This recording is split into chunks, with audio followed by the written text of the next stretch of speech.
আসসালামু আলাইকুম। আমি দুরন্ত শিফটিং সার্ভিস থেকে বলছিলাম।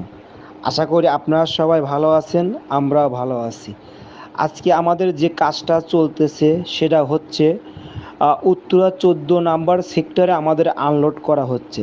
দেখেন আমাদের আনলোড পয়েন্টটা আমাদের মুভার্সরা কীভাবে আনলোড করে। দেখেন এখানে মালামাল এ আমাদের কাস্টমারের বাসার নিচে যায় না, সেক্ষেত্রে একটু ফাঁকে আছে। ফাঁকে থেকে আমাদের মালামাল আমাদের মুভার্সরা টেনে নিয়ে আসতেছে। এখানে হচ্ছে দেখেন আমরা আমাদের মুভার্সরা যেভাবে মালামাল লোড করেছে ঠিক সেইভাবে পার্টভাবে আমাদের আনলোড করা হচ্ছে। যে মাল যেভাবে লোড করেছে ঠিক সে মাল সেভাবেই আনলোড করা হচ্ছে। কারণ যে কারণ হচ্ছে যে মালামাল যাতে দাগ অথবা ড্যামেজ যাতে না হয়, সেক্ষেত্রে ধীরে ধীরে দেখেন পার্ট আমাদের আনলোড করা হচ্ছে।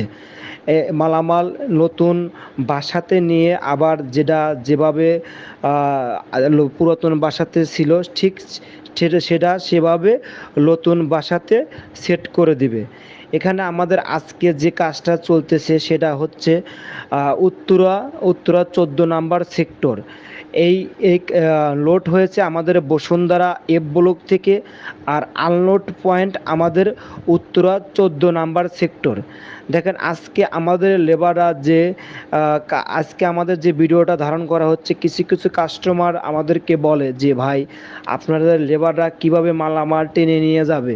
সেক্ষেত্রে দেখেন আমাদের লেবাররা যদি আপনার বাসায় যদি 2 3 4 বিল্ডিং দূরত্ব হয়, সেক্ষেত্রে আমাদের সাথে কমিউনিকেশন করে যে অর্ডারটা প্লেস করলে আমাদের সুবিধা হয়। সেক্ষেত্রে দেখেন আমাদের লেবাররা কীভাবে আলমারি, তারপর আপনার শোকেস কীভাবে দেখেন কিনে নিয়ে সিঁড়িতে উঠাচ্ছে। এখন এটা হচ্ছে আমাদের যে মালামাল যাচ্ছে সেটা হচ্ছে একতলাতেই, মানে নিচতলাতে মালামাল আনলোড করা হচ্ছে। সেক্ষেত্রে এখানে ডাইরেক্টলি আমাদের টাকা থেকে নিয়ে এসে সিঁড়িতে, এখানে সিঁড়ি না ইউজ করে আপনি ডাইরেক্ট বাসাতে সেট আপ করে দেওয়া হচ্ছে। দেখেন এখানে আমাদের খাটের মাথা আমাদের 2জন মুভার্স কীভাবে নিয়ে আসতেছে।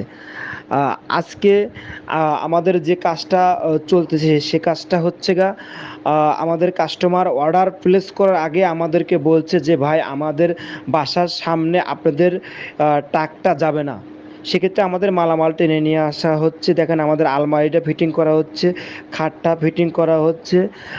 আশা করি আপনারা সবাই ভালো থাকবেন, দুরন্ত শিফটিংয়ের পাশে থাকবেন। আপনাদের সেবাই আমাদের কাজ।